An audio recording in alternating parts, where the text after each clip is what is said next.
Hey guys, I'm back. So I wanted to talk a little bit about my apartment experience. On my last blog post, you may have seen that I was a little frustrated, even kind of pissed off at how things were going. And I mean, I think it's for good reason, because I love Japan. I love the culture, the people, but man, has it been a pain in the neck to try to get an apartment. And this is after doing loads of research beforehand, talking to people, talking to the university, and it's been one headache after another.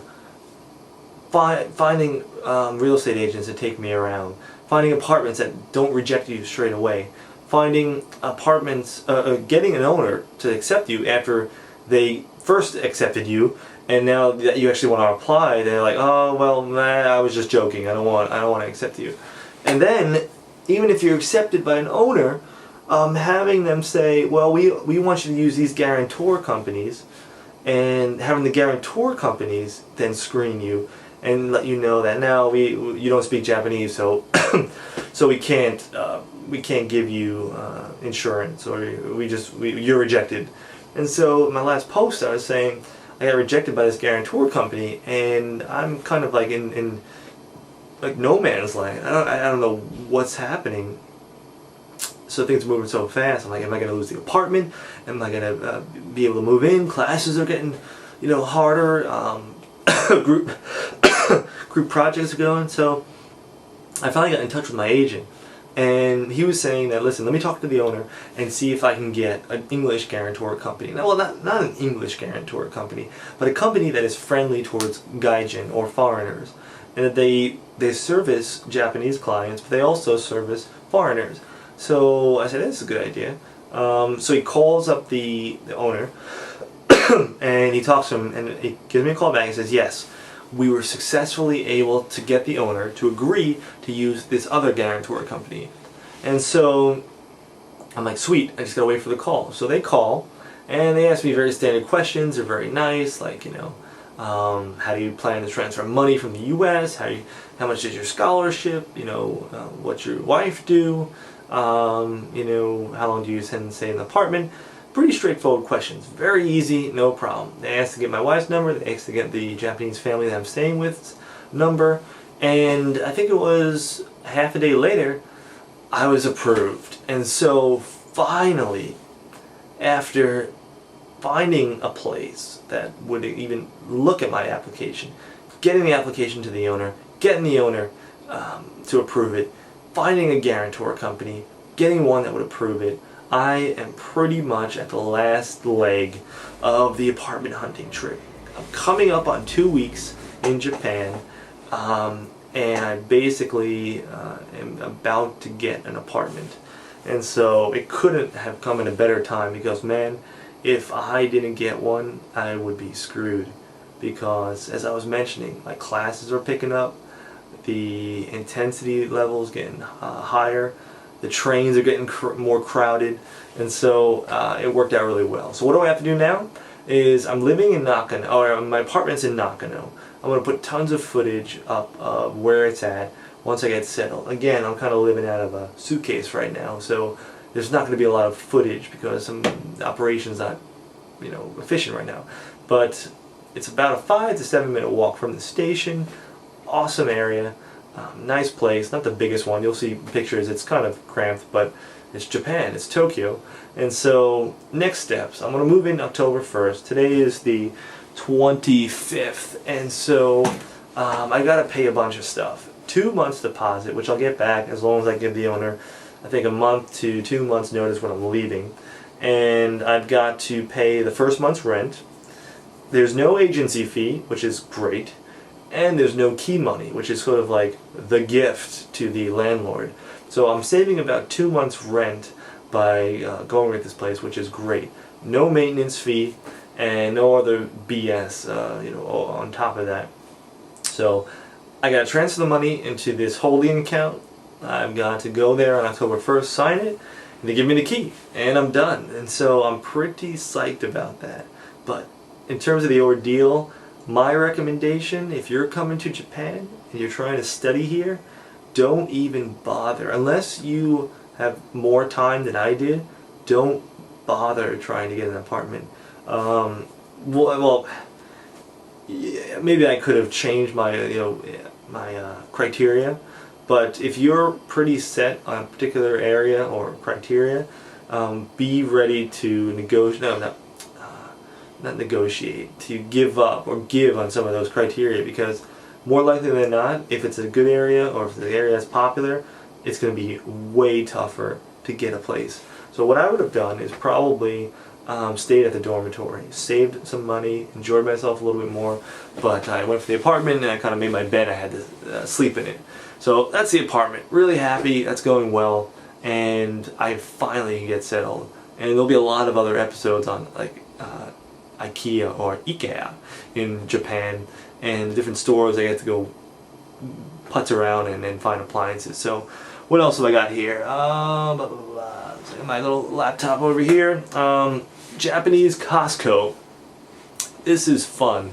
So I just found out that there is such a thing as a Japanese Costco, or Costco, because I thought this was just an American thing. I mean, big Americans, big America, big shopping carts, big cars, and apparently not. In Japan, there are Costcos, and so Costco. And these, I haven't been in it, but I asked the family I'm staying with, what do they have there? And they have like a lot of the American things, like they bought some sparkling water, Perrier, and like paper towels, normal stuff. But it's got to have a Japanese twist. And of course, there's Costco sushi trays. And so, you walk through the Costco back home, and you've got your party trays of wings or sandwiches or whatever, but in the Japanese Costco, you've got plenty of sushi and seafood and all this other stuff. And so they said, yeah, some of it's not too bad, but I don't know how. Maybe there are occasions when you need 100 pieces of sushi, which is not perishable. I mean, sorry, which is perishable. And so that was interesting. So Japanese Costco, freaking amazing. Hopefully I can get to go there one day and get some footage. So other things. How much time do I have left? I got plenty of time.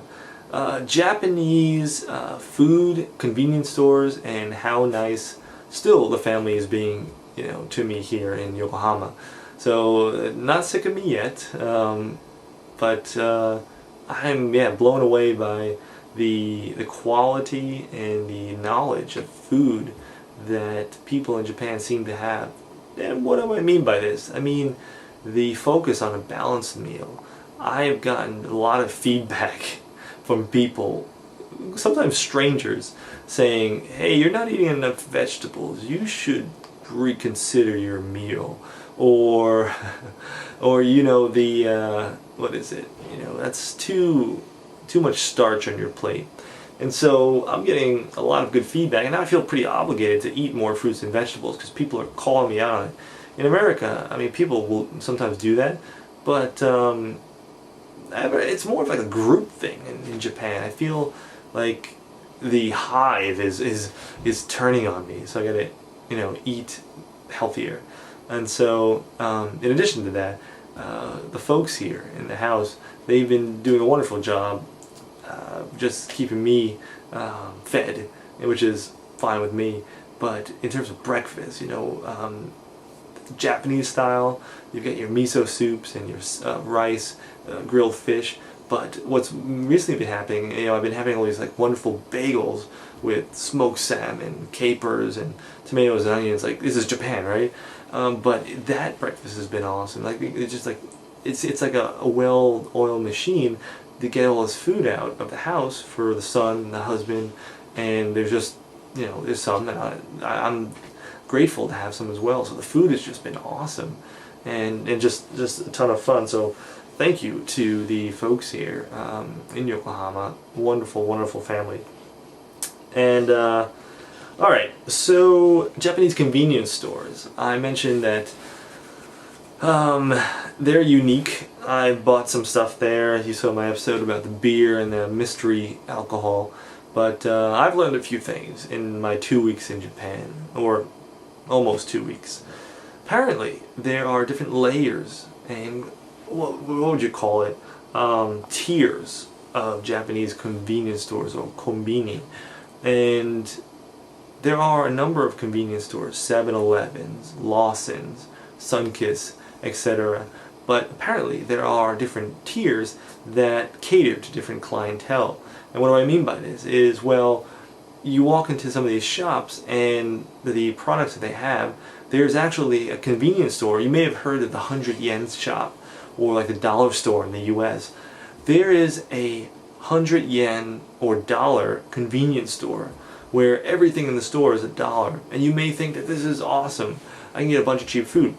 But when I mentioned the idea to the family that I'm staying with, they were like, no, don't eat that stuff, it's not good for you. And meaning it's not going to get me sick, but apparently a lot of this stuff is brought over from like China, etc.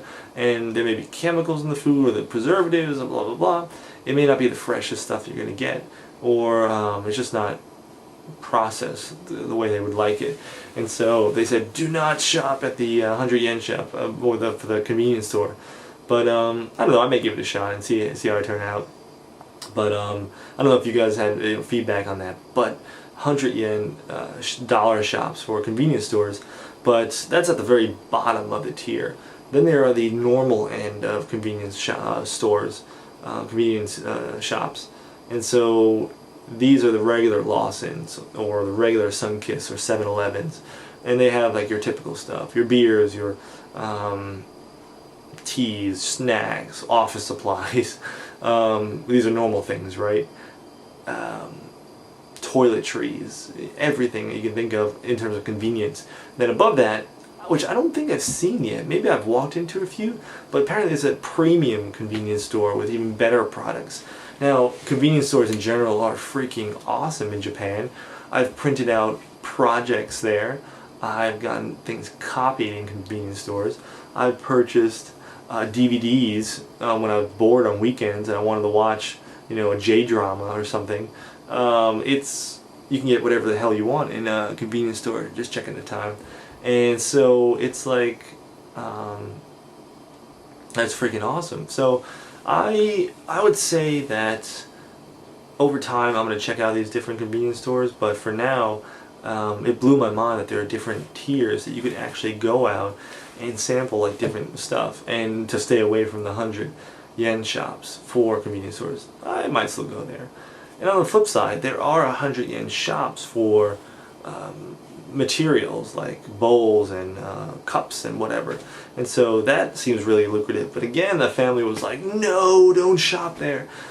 Because apparently, again, they're not treated very well in terms of the chemicals and whatnot. So if you use any of these bowls, like, the chemicals are going to leach into your food if you microwave it, or if you heat it up too much, or you don't wash it the right way. So that I might not gamble with, but apparently, yeah, buying a $1 ceramic bowl could be a bad idea. But yeah, convenience stores, 100 yen shops, whatever. But alright, I got a few more things I want to talk about. So this is episode 2. I'm going to upload it as a separate post. But I want to talk a little bit about the other activities we've been doing in Foundation Week, what we've been doing with our classmates, that type of fun. And I'm going to talk a little bit about some of the emergency drills that we've been doing, the health checks, and some secret prize, not secret prizes, a gift that was given to me by the family here that I love, and you'll find out why. So anyway, talk to you guys soon. Don't go anywhere, and yeah, I'll be right back.